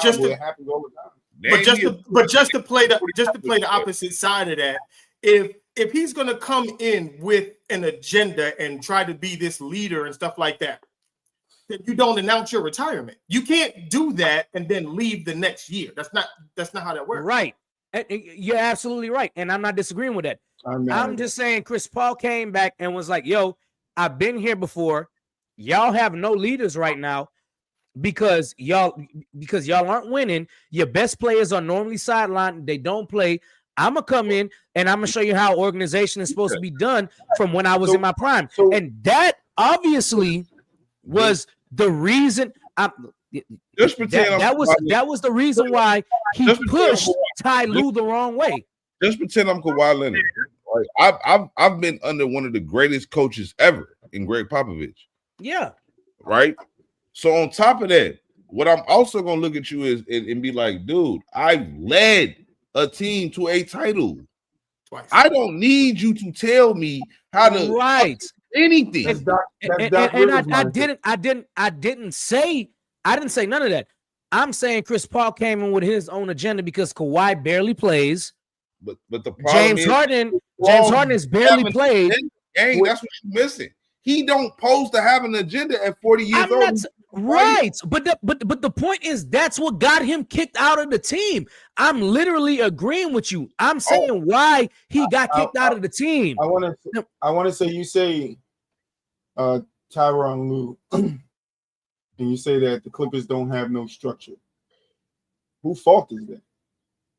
Is that not Tyronn Lue's fault? It's the coach. No, the Clippers. I'm not saying that. That's bullshit. I'm saying that. He's talking to me though. He's talking trade to away me. Norman Powell. I'm talking to everybody. You trade away Norman Powell, which is one of your best guys off the bench. You give up that, don't really get anything in return, and now Norman Powell doing this thing on the Heat. Like that's you. That's the structure of the team and how you is you. Next guy up, making sure guys are ready, making sure you know who to go to. Like that's all you. That's on the coach. Like we sit here and we blame coaches all the time. And I know when I'm on the football show, I always tell you, we can't just blame the coach. What is Norman Powell? It's on the players too, 100% because they play the game, and I always will stick to that. But my only question to that. My only question to that is what if Ty Lue didn't want to get rid of Norman Powell? The guy comes in and speaks up, then it's the problem. Don't tell me how to run my team, and then we get to do the Doc Rivers and live off a championship that happened 10 decades ago. Welcome to the dark side, Troy. Fair. I don't understand it. Like welcome to the dark side. I've been saying the same shit for years. If I'm trying to help the fucking team rally us together because we playing bad, then how the fuck you gonna fault me if nobody else is speaking up? We hold that shit against KD all the time. Oh, he ain't a leader. Yes, sir. It don't matter if he fucking 40. That's the quality he brings. Yes, sir. This is the shit that pissed me off. You let him go and you signed him with the quality he brings. The one quality Chris Paul brings, and the one thing that's stamped on his legacy is his fucking leadership. And it's like, oh well, we don't want you to do that here. It depends on the leadership part depends on who you talk to though, because a lot of people say Chris Paul's not a good leader too. So it's not about him being a good leader. At the end of the day, when you get to a certain age in the NBA, bro, and you're not the same caliber player that you once was, you have to already understand your voice is not as big as it once used to be. But boy, that's not what happened to Udonis Haslem. That's what I'm about to say. How many veterans do we see? No. But the Udonis Haslem situation and the Chris Paul situation are totally different. Yes. Udonis Haslem. That's not what happened to Sam Cassell in Boston. He was Miami Heat for his entire career. Exactly. I just said Sam Cassell in Boston too. So Sam Cassell ain't been a Celtic his whole career, gang. It's not right. He hasn't been, but his voice was respected when he was older in Boston. It was. because he played his role. It's a difference. He didn't come in that motherfucker trying to but the thing about it is that they had y'all say you say play his role, but how you know Chris Paul wasn't trying to play his role? He was just calling people out for not doing their job. He probably wasn't even role. Which happens between players. Why not? He was why not? It's not his job, but that shit happens between players all the time. No, but listen, Why not? No, because behind closed doors, don't say it in the media. I know he was calling the coach out. It's a difference in the players. It's okay to call the players out because player versus player. How many times do we hear players getting into battles in practice with their coach? Okay, Troy. They not always kicked off the team, bro. Troy, if there was a dude at your job that was quitting in 2 months, and he was talking shit to everybody in there, regardless, he came from another store and he was a manager, but you knew he was leaving in 2 months, and he's telling you niggas how to do your job. Are you listening to him? Depends on what his track record says. No, it does. It does because if he leaves a store that was number one company, if you've been top store in the company and they come over here and say, "Hey, if you've been at your job, you've been at your job for 5 years, and someone's going now to we have stipulations, huh?" What you say? Add the stipulation. I'm giving you that's how it works. I have to give you stipulation. Yeah, add the stipulation, and that's what you've been there longer than that person, 5 years. That person is going to come in and try and tell you how to do your job in your building, and they're leaving in 2 months. Them talking shit, nigga. How good is his track record? His track record doesn't matter in my store. Does. Okay, and okay, if but he's going to stay, if you are going to stay long term, yes. You're saying if you're leaving in 2 months, but you can learn. The difference is you can learn from somebody with a great track record. Like you're talking about, you're sitting here acting like CP3 is somebody that's been in the league 15 years, never been the best player on his team, never been to the playoffs. CP3 has those qualities. He's been there. He's done that. He's been all NBA. He's been all-star multiple times. You can learn something from him. So yes, if he was to come to me like, yo, you should do it like this, this, and this because of this, this, and this. Okay, cool. I'm going to take heed because if you were top at your position at one point, why not learn from that person? Because you are that's not the difference. No, because you are in a totally different atmosphere. You have to acclimate so the knowledge and experience I've been through don't matter. No, they're not in a different atmosphere. They're all playing in the NBA. That's not a different atmosphere. They're all playing in the NBA. They're all basketball players. That's not a different atmosphere. Yes, it is. Basketball. It's basketball. It's not a different atmosphere. So the Golden State atmosphere is the same as the Milwaukee Bucks atmosphere. Easy today. Fuck you. It's basketball. And it's the atmosphere. It's not the atmosphere. It's the way the organization is ran. It's not the atmosphere. It's the way the organization is ran. Is Orlando's atmosphere the same as the Lakers? I don't think Orlando's organization is run like the Lakers. That's like if somebody came, what you need to say, go ahead.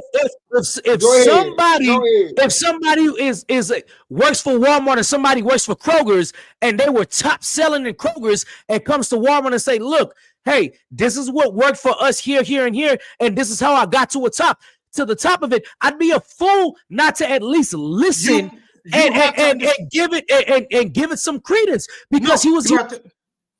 Because what you have to do first, his wire fell out at the end. My drop.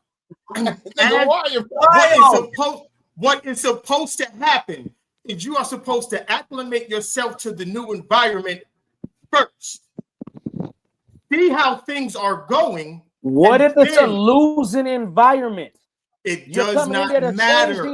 You're the outside. No, it doesn't. Yes, it does. What do you think? The thing about what you're trying to say, DJ, nothing but bad habits. If you DJ, have nothing but bad habits, think and about you're what not you're the trying best, to say. you need to sit back and learn. Listen, Sit back and learn and take heed. That's how you get better. How about you take heed?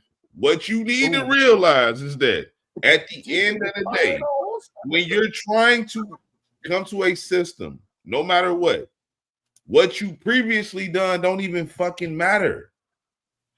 You have to learn what they're doing right now and then adjust. How in the world can you say what he didn't matter when you just sat there and argued CP3 has a legacy? DJ, because you just sat there and argued CP3 has a legacy. Hold on. Why do teams sign players and trade for players if it's not for the quality they bring? No, what I'm saying is this, right? But you still have to adapt to the current team. Adapt to the team of the way the game is played. The way I'm gonna play basketball here. Right. I'm gonna play basketball different here than I played the last time. But that don't mean my qualities don't come over with it. It's the same reason why people want to sign this one and that one and that one. It's because the qualities and what they add and their talent to the team. Right. It's only some people that are like, yo, I don't need you to shoot the long range. There's people every year that get old. So then why wasn't CP3 doing this in Golden State? But this is the thing. So why wasn't? You know why? I'm gonna tell you why he wasn't doing this in the Warriors. The same reason why he can't do it in the Clippers, and that's why they wasn't going for it. But the only difference is Chris Paul respected the Warriors organization because they won. He don't respect the Clippers organization because he felt like he took them to new heights in the way that everything. Thank you, Bua, for making my point. I appreciate that. No. It don't give him a right to come back and do what he's doing. I thank you for making my point there because Golden State is one of the best. They're right now they're top 5 in the league. So if you're going to come into that and be a top 5 you're coming into a top 5 organization league. You're like, okay, there's not much more I can add to this at this point because they've been winning and they've been doing this. The Clippers have not. And Golden State had Draymond Green, so they did not need Chris Paul to do that. Let's be real here. They had somebody doing it already, so why would Chris Paul need to go in there and do that? They had somebody doing it. The Clippers ain't got nobody doing it. How do you know they had nobody doing it? Chris Paul doing it. He's thriving. Who doing it? Yeah, Troy. Yeah. Moo, I'm gonna take me another sensu bean. Moo, I'm gonna take me a sensu bean. Who was doing it, and they was like, "Nah, we ain't feeling that." And got them the fuck up out of there because they don't want to hold themselves accountable. Let's call it what it is, bro. It's not about them not holding themselves accountable. The thing about Chris Paul is that you can't have somebody who's coming in. He was going to retire. What is his fucking point? Just sit on the bench and get your fucking tour. Does it matter more that he was going to retire then, or does it matter now if we get the team together and fucking compete? It always mattered. That's why it always mattered. What are we talking about here? The job is to compete for a championship. Chris Paul didn't say that, so he said something. But he's not helping them compete for a championship. That's the problem. How can he? Troy. The reality why he can't. How can you win a boxing match with one hand tied behind your back? Troy, Chris Paul can have 4. You can't protect one side. He can have 4 arms. It's not going to matter. He's 40 years old. He's done. And he's been done for that. Don't mean he can't have a veteran voice in the locker room, put niggas in their place to get this shit together. They're fucking 5 and 16. Somebody needs to say something. He's not allowed to have.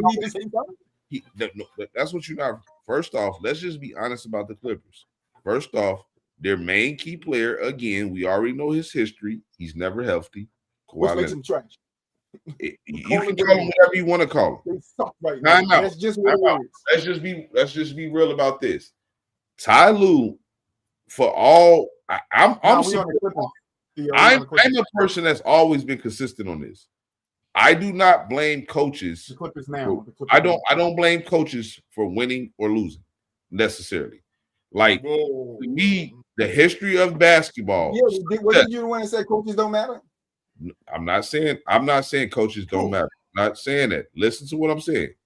I'm telling you from my research and my discovery of the game, history suggests if you have one of the best players in the world, typically a top 3 player in the world, you're probably going to win a title if you put a competent team around him. That's what basketball suggests. If you put a solid team around, coaching don't matter. I'm not saying that. What I'm saying is that players make coaches who they are. So when a coach every now and then, at the end of the game, did he not matter in that moment? Listen, time out. Every now and then. Or did he not win them the game in that moment or help to contribute to the win? I'm not saying coaches don't play certain parts of the game. I'm not saying that. I'm not saying they don't have any impact. What I personally believe in basketball. Now, if you ask me this question in football, the answer is going to be different. No, I'm talking about in basketball because Kevin Durant ain't won shit. You said who? Kevin Durant. He's had competent players around him. Outside, I'm talking about outside of Golden State. But to me, when you don't win and you have that type of talent as a player, it's more of a knock against you as a player versus the coach. It's not a knock against the coach because the coach can only do so much. The player, like you said earlier, Mel, a basketball player has control of defense and offense. And if you truly like that, like the history of the game suggests, if you truly one of them niggas, you literally showed your impact of the game. You showed it. I agree with that. I'm just saying. Nash got a lot of blame for what was going on over there too. Who? Steve Nash in Brooklyn. You talking about in Brooklyn? Yeah. He should have never been the head coach though. We understand that, but he still took the heat for what was going on with the team. He took the heat, but I blame the players. Me personally. Yeah, but I think some of the onus also goes on him. It's not just about the slots have to fit. It all has to work. It goes on him, but it's unfair to go on him. He's a first-time head coach. It's unfair. Look, get off that bullshit. We are almost at an hour and a half. We could be a 4 fucking hour show if we don't stop with this Chris Paul shit. Y'all was going crazy. I love that shit, man. That was beautiful. All right, real quick, because I want to get to this. Kawhi, they need to blow him up, though. That was the original way I was trying to switch the conversation to. They need to blow the Clippers up. Trade Kawhi, whoever will take them. And like I said on Tuesday's show, if the Clippers or anybody learned anything, they need to learn from OKC and do what OKC did and get a bunch of fucking first-round picks if they can fucking pull it off and fucking set themselves up for the future and build through the fucking draft and set themselves up for the next 10, 15 years. But that's just hard to do because they didn't know they was getting. It's hard to do, but it's not impossible. And I think we've seen it. And I think we're going to see it again. If the Jazz do the right thing with their picks, then I don't even know if they still got all of them from the Rudy Gobert. But if they do the right thing with their picks, they can find themselves in a situation where they have a bunch of young good guys and they can put a team together and compete. But everybody doesn't with a trade. That's the biggest thing. Yeah, I understand that. But also the draft came in Williams, Chet, all the guys that are drafted. You have to have OKC scouting department, and you don't have that. Well, that's fair to say, but it's not hard to put a fucking scouting. I mean, no. I'm not going to look at that. No, you have to look at OKC's history of drafting. Put a scouting team together to fucking find talent, bro. Yes, it is. So then, why hasn't nobody duplicated what OKC has done? Everybody has talent. They just don't have all the talent to make a good team. No, every team has one talented player on it. Yeah, but OKC finds 4 and 5. It's not about.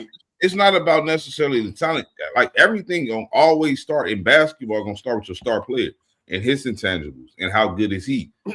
Everything starts with that best player that you claim is the best player. Everything. Like that's what the history of the game suggests. Like I promise you only as good as your best player. I don't give a fuck what type of you is. I wouldn't trade for Giannis, and I'm gonna say this right because I was gonna get to this too as well, but I guess we'll get to it right now. That calf injury is basically an Achilles waiting to happen. So, for sure, I wouldn't do it. But obviously, like the thing about Giannis, and I love Giannis, but the thing about Giannis is it was already a foregone conclusion that he's not going to be great late. He's not going to be one of the players that's going to. Everything is athleticism. You know what I'm saying? Derived. Like it's at some point it's going to fall off. And then once a player like that falls off athletically, it's more than a player that just got skill.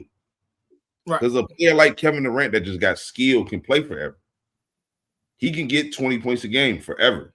Kevin Durant, he can average 20 to like 45. The way the NBA set up, easily. That's that's the difference with a lot of players. You see the greats eventually adapt. Like Michael Jordan became a more well-rounded player on the backside of the original three-peat. First three-peat, he was athletic as hell. The second three-peat, he was skilled to match the athletic ability he had on the front side. Kobe wasn't as athletic as he was when he was number 8, but as number 24, he was very, very skilled, and he was more skilled than most players in the NBA. And his skill level matches athleticism at that age, if not exceeded that. And that's what made them win 2 more championships and get to 3 finals. So, Boo-Wop, you're absolutely right. I haven't seen anything from Giannis redefining his skill set and his game to play longer. But he's going to drop off, and he's going to drop off quick when he hits a certain point. Well, one of the problems why he probably won't, I'm gonna get to this bum ass nigga right now, is LeBron. Because if you can just if you can just be big and strong, like that's all he gonna do. Who's a bum? Giannis? LeBron. Fuck, I fell asleep over here. No, LeBron. Oh, LeBron. Okay. Wow. No, because the stuff that he's doing right now is so ignorant to me. Like, if you're the way JJ Redick had to call this dude to get out of the daggone Phoenix Suns bench, mind you, they're getting cooked by Dylan Brooks. That's nasty work. That's my guy. I know exactly what you're talking about. You're hilarious. Oh my God. I like Dylan Brooks. I don't care what y'all got to say. I like Dylan. No. I like Dylan Brooks as a player too. So don't get it twisted. But him staying in the game to get those 10 points and everybody making a big deal about it, and for this faggot ass nigga to go out here today and only score 8 points, he's just so that he can say, "Oh, I didn't get the record this time." Fuck you bird ass nigga. Like, he did this shit on purpose. I hate him with a passion, dog. That was Pat Stagg at his finest too. If man, is that low of a scoreboard? That was that Pat, bro. 8 points. Don't do Braun like that. Because he was trying to keep that 10-point plus streak alive. He want all the streaks, bro. He trying to get every streak before you leave. But that's the thing about the LeBron being the GOAT argument. That's part of his narrative. I have all the records. I have all the streaks. But the thing about it is that Jordan never played for shit like that. He don't have all the records. He just got all the streaks. Like Jordan never cared about shit like that. Jordan just cared about winning. That's it. I don't think Kobe cared about it either. Boo-Wop, I know you're not a casual, and I know you're just making the example, but there's plenty of examples where LeBron is not the best at different streaks and different phases in his career. And I'm not saying, I'm not saying, yeah. So like, but to the casual, it's funny to me when casuals always talk about, well, look, he did this and he did this, and I'm just like, okay, well, this and this. Oh, that doesn't matter. Well, just because LeBron got the longevity doesn't matter either, does it? I love doing that. Yeah, but it does matter. It does matter to these people. Like, it 100% matters. It matters.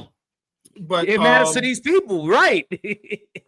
Right. But okay. But that was a perfect segue, because this is what the GOAT had to say the other day. I know Moolah is running the show, but I heard it. Talk about it. I got you, man. Love of the game is still there. I can feel it from you, right? How did that love of the game fuel your career? It was the basis of my career. My love of the game within my contract, which, I'm pretty sure most contracts now, I'm actually positive now, don't have that clause within the contract where you had a clause in your contract. Love of the game contract, right, that if I was driving with you down the street and I see a basketball game on the side of the road, I can go play in that basketball game. And if I get hurt, my contract is still guaranteed. I love the game so much that I would never let someone take the opportunity for me to play the game away from me. As opposed to now where you don't have it, players probably don't play. Now they get individual attention with their trainer. Sure. They're ready to go out and shoot 100 shots or 1,000 shots. I found that it was, to my benefit was go play basketball, man. That's what you did. That's what you grew up doing. Larry Bird, you took a whole summer to work on his left hand, right? He did it by playing basketball. Because that's my nigga. Before we go any further, did y'all see that reverse layup? That hole was nasty. Hey, we not just gonna skim over that. That shit was crazy. Yeah, but we have, in the day and age of load management and shit like that, to hear like, and I get it. These guys do play basketball every once in a while. Every once in a while. You see them, they'll go into New York. You see them at UCLA. You'll see them, they'll play their 5-on-5 games, in open pickup and stuff like that. So, but I don't think it's as once. And like I said, it's not what it once was, only because they do have trainers now. And we said this 1,000 times, even on the football show. The best way to get better at playing basketball is to play fucking basketball. Like, I get it. You got trainers and you're going to put up 1,000 shots, but putting up 1,000 shots against air is totally different than actually you're trying to get your shot off against someone playing defense. Yeah, I got a controversial take on this. And people might not agree with me, and that's fine. My controversial take on this is individual trainers and how they train to play basketball now is the reason why they get injured over and over again.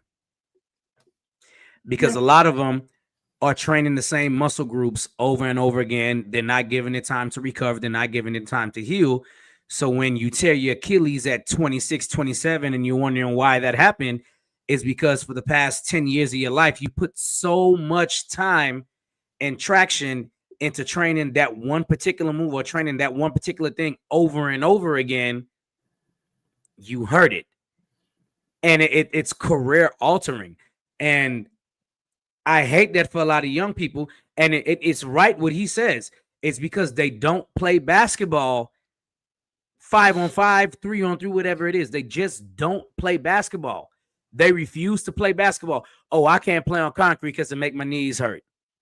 Oh, I can't go play here and here because I might get hurt, or I might do this, and this.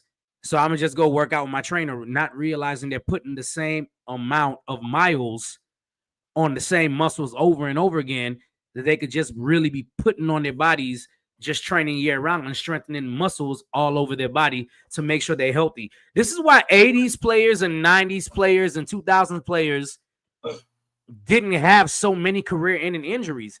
Because every season they were playing different things. They were playing different sports, but they were still playing whatever their main sport was year round, casually. And I hate to see that. So that comment, it was kids playing all year round. Yeah, go ahead, Mel. I want to go ahead, Mel. Basketball or football doesn't make sense. It does. I mean, I'm like I said, and I'm coming from. And I do agree, AAU has probably killed it because I come from a totally different era, like totally different. So you played football and basketball all year round anyway. Like whether you was playing in high school or you was playing outside in the park or in the grass or whatever it may be, you were still playing ball all year round. Or when your dad had you in the garage or in the backyard with the hoop working on the moves. Yeah, like you still did it. Like it just looks different now. And the biggest thing, you should the same level though. You definitely should. That's how they stay healthy back in the day. Yeah, like the difference, the way I see resilience. It is, how do you build is that resilience? a lot of what's going on today is that they're lifting weights and they're not playing basketball. Like, you have to do both. Like, you have to be able to get in the weight room, do your stretches, do your thing, but then go play basketball. Because your body has to get used to all the new stuff that's happening to it. And you have to keep it playing. What he said, playing in the backyard, what? Playing in the backyard, playing with your buddies is different. No, it's not. No, it's not. I went out there and killed myself every time I played with my buddies. You might play more physical in the backyard than you ever do in a high school game. You actually build up a better body. I call my best friend right now. He said, I'll be out there, can't breathe, dying, and I still win the game. I don't care. I wasn't losing. Like, I'm giving my heart out there, no matter where I was. You're not traveling. Basketball is basketball. I played basketball in the rain. Shit, we went in the snow with a shovel and shoveled the fucking court. Basketball is basketball. True. All the way around. I ain't gonna how cold it is. We wore gloves. We give didn't a level of dedication, bro. That interview didn't tell you who the fucking GOAT was. Nothing will. Nothing will. The man said, I don't give a fuck if I'm riding on the side of the road. The fucking road. If I see a game of basketball and I want to play, Let me in. I don't give a fuck what jersey I'm wearing. I love the game. And that's the definition, because we know what he did. We all know what he did.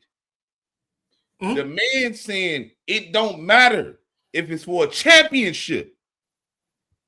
It can be just because it's 72 fucking degrees outside and I want to hoop. Yeah. I want to hoop. Do I got a clause on this motherfucker? I understand. I completely get it. What makes the man to go. The fact that a lot of these injuries are accounted because a lot of these kids are playing too much basketball too young. I think that's part of it. Again, I don't think it's because they're playing. I don't think a lot of them are playing too much basketball. I think they're training the same muscle groups over and over again because they have trainers, and like your ligaments are made to last only for so long. And I hate to say that, especially for certain people. Some people are just built different. Like Adrian Peterson tore his ACL and came back 6 months later and won an MVP. That's a different breed of human. Right, but the way basketball has advanced now, the cuts that you need to do, the way these people train you to move, and you're doing it every day over and over again. The more advanced cuts over and over, it's no more just cutting to the basket. It's you gotta cut, fake cut, stop, run back out, then cut again, bro. The angles you gotta take, those kind of things over time. We're on your ligaments in your body. And I hate to say that. I got this. Playing basketball from the age of 5 to 35 nonstop does. I do agree with both of you. I think Mulich is right too. I think the AAU, what they are saying, like the way kids are playing for too long, at a younger age, that also DJ adds up. So if I'm playing from, like Mulich said, 5, and then I get to the NBA and now I'm playing 82 games a year, and I did that for 5 years, I think I'm going to have a little bit more wear and tear on my body because I started a lot younger than somebody that started at 16, learned the game, and then went on. Like, he might be a little bit more fresh than I am because I've been doing it for such a long time. But most of all of us started playing sports when we were kids. 100%. But that's what I'm saying. But also, there's a different breed of human, and I think that's a big part of it too. Like, we know that. Right. Like, I think that's a part of it. It wasn't to the extent of organized competition, and we know that. I've been playing organized ball since I was 7. But here's the thing with basketball: out of all the sports, organized ball since you were 7, correct? Yeah. So even in the off season, you was going to practices, you was doing all that shit and stuff like that since you were 7, correct? I played full. Yeah, we played full contact all year. All year, flag football. Oh yeah, we did that. And did anybody go get to the season scot free? I've had one injury. That was 10th grade in high school when I broke my hand, and that was because I went to go make a tackle and my hand got caught between my helmet. That's actually a good point. That is actually a good point. But the thing that Theo just said, Joel Embiid started playing at 16. 7-footers are different though, man. Yeah, 7-footers are different. 7-footers are more prone to getting hurt just because age that you start. If you're playing continuous sport, continuous activity all year long without giving your body time to recuperate, you're going to get hurt. That's not an opinion. I played basketball. I played baseball. I was an all-star third baseman. Listen, I agree with Mulich because I sprained my ankle and fucking I didn't want to listen. I went outside the next day, played basketball, sprained that shit again, bro. And then I didn't want to listen. And then I went outside the next day and almost broke my shit, bro. It got worse and worse and worse because I didn't want to rest, bro. I just wanted to play ball when I knew I should have fucking took the time out to rest. But for me, it was like the love of basketball. I want to get out there. Going to different games, tournaments, etc. I was on a travel baseball team, travel basketball team, and I played football. But that's why I said humans are built different. Like they don't work no more. Like you used to work on your body, work on your craft all together. It's just the way the regimen is, and I think that's what DJ and Mulich is saying. Like the regimen that they're doing and the way they're going about how they treat their bodies and what they work on and how they work on it is a lot different than these guys. Like Michael Jordan and Scottie Pippen went to the gym. Worked on bulked up their bodies and worked on their game. These guys are going to the gym and just doing the same moves because those are their moves. So I got to perfect this move so then I know how to hit you and then now I can add this to it and okay, how I can do this and then this is my shot. So I'm gonna go to this spot and I'm gonna go to this spot because that's where I get my bread and butter. Okay, I gotta go here because that's how I get it. So these guys are working on that and not working on them both at the same time, as Buat was saying, to pull it together and make it work like guys back in the 70s, 80s, and 90s. But I think. Go ahead, Buat. Go ahead. But it's real quick. The thing about today with basketball in particular, out of all sports, there's no AAU for any other sport but basketball, right? Like that right there alone gives the players before they even come to a college, an NBA game, they probably done played a plethora of 300 plus games. This is AAU football. Huh? I was on travel football team. I'm not. I know it's travel football too. I'm not saying it, but I'm saying like the games is still not as like when you play tournament, you play a lot of fucking AAU basketball when you on like we played like even in flag, we had round robin. It's like we played literally we used to play like almost 10 fucking flag football games in a day. Yeah. Okay. I'm not saying that it's not possible even for player. What I'm still saying is that overall, right? These basketball player kids typically play an extra amount of games. Like in the history of basketball, has like the game has always constantly changed. Where it's different with football. Like obviously, football pretty much from the 60s to the early 2000s was a running back game, right? Like, it was I can agree with that. Versus the NBA, where it's like era of different caliber player, change of game, change of place, change of all this, right?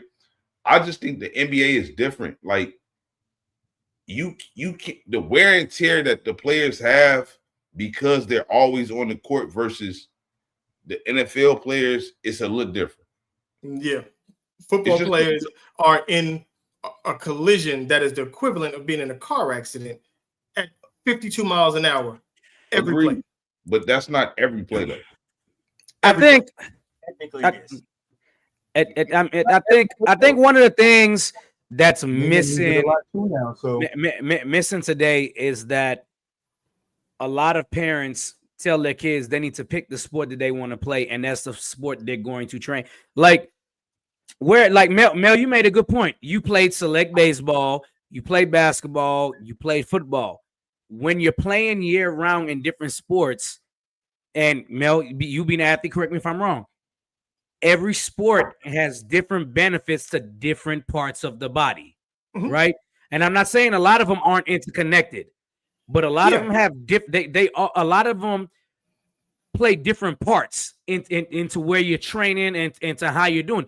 And my biggest thing, like I was saying, is if you're only committed to one sport, you're overexerting those same muscles and those same principles over and over again on the same muscles, same ligaments over and over again. Which is why by the time a lot of these dudes get to the NBA, they have more wear and tear than what a high school player or college player from the 80s or 90s would have had going into the NBA. And I'm not saying you disagree with me, Mel. I mean, like you were right when you were saying I play different sports. Yeah, no, 100%. No, I mean the way you train for basketball is not how you train for football, and vice versa. Yeah, I totally understand that. And that's one of the things that me and Mr. GQ have talked about on our show on Gentleman's Talk before. Is like, yo, the athletes nowadays, I don't believe are as well rounded. Like back then, if track was in season, we ran track. If basketball was in season, we played basketball. Hell, a lot of people played tennis when tennis was in season, especially when they were junior. Right. We're just trying to stay active. Whereas the kids nowadays are like, I'm trying to go pro in basketball. I'm going to get a trainer. I'm going to work on, I'm going to perfect this move. Okay, well, this move and this move and this move all involves the same stuff over and over again. And that's where the wear and tear comes from. I can agree. Saying it like that, I can agree. Because if it's basically like going to the gym and just always doing chest. Right. And that's what I told somebody yesterday at work. And I was like, if I work on my biceps every single day, I'm only hurting myself in the long run because I'm not giving myself time to heal that muscle group. But to me, basketball is just different from all sports because basketball is the one sport where you always either on offense or defense. If you're one of the best players on the team, you're always, no matter what. Yeah, for sure. Always either going forward or backwards. Always, if you're one of the best players on the team, because you're always on the court. In football, it's not the case. Like if I'm a defensive player, I'm on the field when it's time to play defense. But it's times I'm sitting on I'm sitting on the sideline because the offense is on the field. Yeah, but the physicality takes up for that. I will give you that to a point. But what I'm saying is this: how much are we factoring? How much are we factoring the mental stress of being a basketball player, being one of the best players on the team? Everything falls on you for the most part because you're always on the court. There's no excuses. Zero. And I think mental stress can be a part of why a lot of players break down faster than we would like. Because I think we'll all agree with that. I think we'll all agree with that. I don't think there's no arguing that. Yeah. About arguing what? The stress takes a toll on your body. The stress. Yeah. The stress can. Yeah. Everything always can make you sick, like physically sick. Yeah, no, I'm just saying every star player has stress though. I don't think it's more in basketball. I think because you always on the court if I'm a star player, I'm always on the court. It's never. I think everybody in the NBA might have a little bit of that boo-up because anybody can take. I do think only one or two sports equate to that, which is hockey and soccer. Because in hockey and soccer, you play both too. Hockey and soccer because. If I'm an offensive player on hockey, I don't really cross the half court line on the other side. Insane. But you do. Defend at some point. No, you don't. But you do. But if they got the puck by your goal, I played soccer. I studied soccer. Yes, you do. I was a forward. I played forward. I played defense. I played midfielder. I played it all. I was a fucking beast at soccer, and I was back and forth all the time. I wasn't. I'm telling you. I wasn't. I did, and I was scoring goals. I wasn't crossing that. Right. And I was I was the best. I was one of the best defenders and one of the best forwards too. Yes. So I played a lot of midfielder. So soccer, you are, and then a soccer field in the end is bigger than a basketball court. Yes, so you are doing more running and more miles. You are. If you ain't scoring, DJ, it does not make sense for you to cross the half court line and go all the way down there. How the fuck are you scoring? What do you mean? How are you? Just because you're a defender don't mean you don't score. I don't know. When you have the advantage, your defenders pull up. There's defenders that score. Like, stop that. There's defenders that score. Like, and again, I played hella. I played Come hella on. soccer. Don't say what you did. Name me one. I played hella. Going for like once you get to pros, not as much. But in college, your best player could be defense or offense, and they're going to play both sides of the field most of the time. Oh, he didn't. Yes. No, he didn't. No, he didn't. I don't know how we got on. I don't know how we got on soccer, but yeah, from the sideline, soccer is coming. From the We sideline, talked about jobs earlier. We talked about jobs, literally jobs, not sports, jobs. You talked about jobs for like 3 minutes. We can talk about some soccer. I didn't say we didn't. I just said from the sideline, soccer is coming next. From the sideline, FIFA edition. We outside. FIFA edition. Soccer rivals.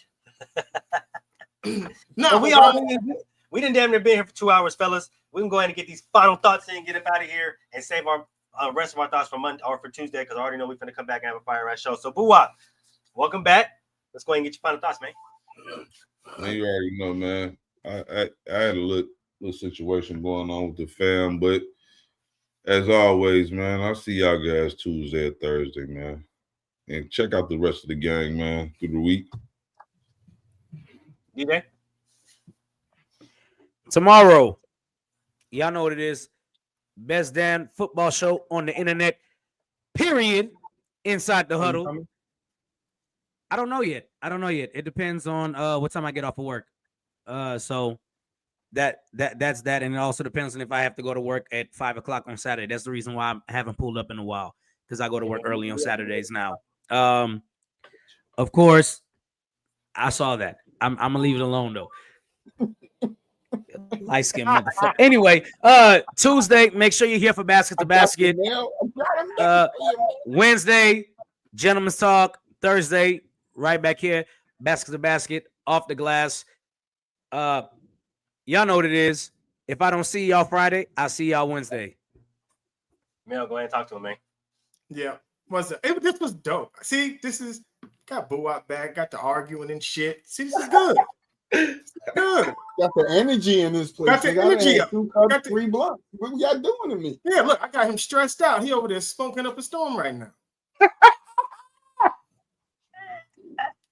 Picante, my nigga. Hey. Yep. So, yes. Inside the Huddle tomorrow. We are definitely we're gonna carry this over to Inside the Huddle tomorrow. Shout out to every single fucking person that has been liking the videos, liking the damn everything that we have been doing. We told y'all we going up. 2026 is us. Hello. So shout out to everybody, and especially in the chat. Everybody who's been coming to the chat consistently fucks with y'all. Stop it. Get some help. Troy, go ahead and give us your final thoughts, man. Yeah. Just like how Troy is. Hey, man, y'all heard what the fella said. So I'm not going to repeat it. Just make sure y'all keep coming back, because we're going to keep bringing out this dope-ass content, because we're not going to stop till we get that motherfucker. Like the video, man. In the goddamn back, man. Appreciate everybody for sliding through. Theo, I seen you yesterday in Gentleman's Talk, man. We appreciate you for sliding through. Keep popping up, man. I appreciate everybody in the comments. Appreciate that. Watching. If you didn't drop a comment, come drop a comment.